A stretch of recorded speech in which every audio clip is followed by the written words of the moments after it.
اللهم صل وسلم وبارك على سيدنا محمد، اغلى اخوات واحلى متابعين في الدنيا، يا رب كلكم تكونوا بخير. رحت اسال على طاجن فراخ.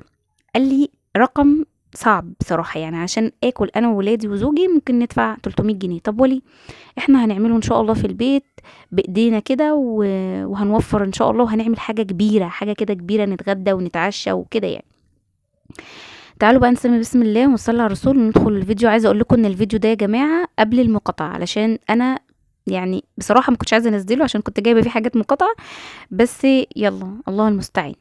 تعالوا بقى نسمي بسم الله ونصلي على رسول الله ونشوف احنا عملنا ايه كده مع بعض. مش عارفه في ايه في لساني، يلا الحمد لله، اللهم يسر ولا تعسر.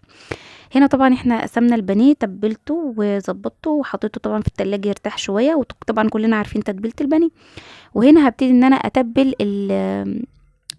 الجزء التاني من البانيه، لان انا قسمته لجزئين علشان نعمل بيه الطاجن اللي انا قلت لكم عليه. هنا طبعا حطينا فلفل اسمر، حطينا مرقه، حطينا معلقه كبيره من الصلصه، فلفل اسود،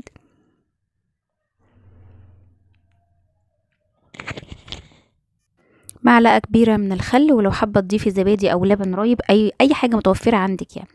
بعد كده فرمت بصلايه كبيره في الكبه ونزلت بيها على الزيت في الحله بتاعتي، شوحتها شويه، وبعد كده نزلت بفصين من الثوم المفروم وهقلبهم كده مع بعض. انا مش عايزه البصلايه بتاعتي تتحروق منك او كده، انا عايزاها يعني دبلانه زي ما انت شايفه كده.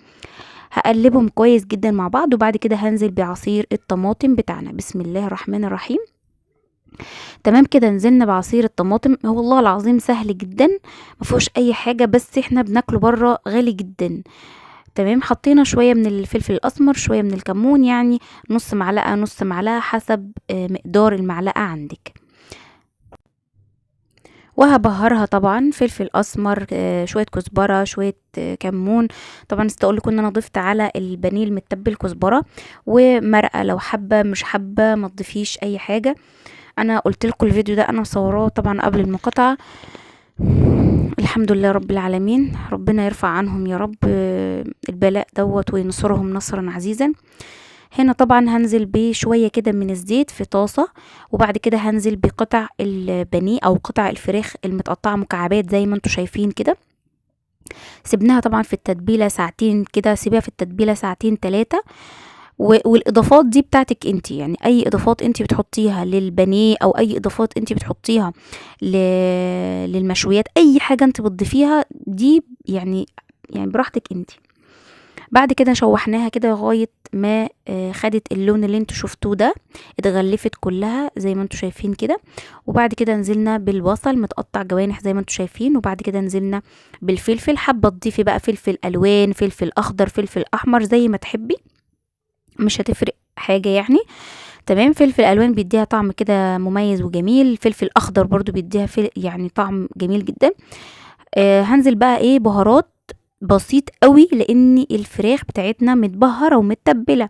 نزلنا برشه ملح ورشه كزبره ورشه فلفل اسود.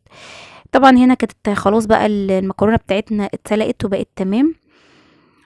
طاجن بقى عندك كده، ادهنيه زبده زي ما انت شايفه كده بالزبده، وبعد كده انزلي بقى بعد ما تقلبي المكرونه كلها في بعضها بالصلصه بكل حاجه، بالفراخ طبعا بتاعتنا عشان كل حته يبقى فيها قطع من الفراخ. قلبناها وحطيناها في الطاجن زي ما انتوا شفتوا كده، وهنحط على وش الطاجن جبنه موتزاريلا. الجبنه اللي تستخدموها اي جبنه انتوا بتحبوها، آه، يعني وديها كده ايه وش كده زي ما انت شايفه كده. طبعا هنا بصراحه انا ما اهتمتش بولادي، انا يعني كل اهتمامي ان انا اغرف وبهدلت الدنيا، الله المستعان. هنا طبعا انا قعدت وكلت الحمد لله رب العالمين يعني. قلت لهم اللي هيقرب مني، انا واقفه بقالي ساعتين في المطبخ، اللي هيقرب مني هيتضرب. هنا بنيجي ياخد قطعه بانيه رحت ضربها على ايديه. شايفين بقى البانيه عامل ازاي، ما شاء الله اللهم بارك. كفر ملهوش حل بجد، كفر ملهوش حل، طعم بجد جميل جدا جدا. وكفتنا الحمد لله اللهم بارك. يعني كنا هنصرف فلوس كتير برا وما كناش ممكن الاكل ما كانش يعجبنا. بصوا البانيه طعمه مش عارفة البانيه البانيه كان طعمه تحفة، اللهم بارك. ما تنسوش بالله عليكم تعملوا لي لايك على الفيديو ده، ولو لسه ما اشتركتوش في القناة اشتركوا وفعلوا زر الجرس عشان ان شاء الله يوصل لكم مني كل جديد. وطبعا طبعا ابدا وابدا اللهم صل وسلم وبارك على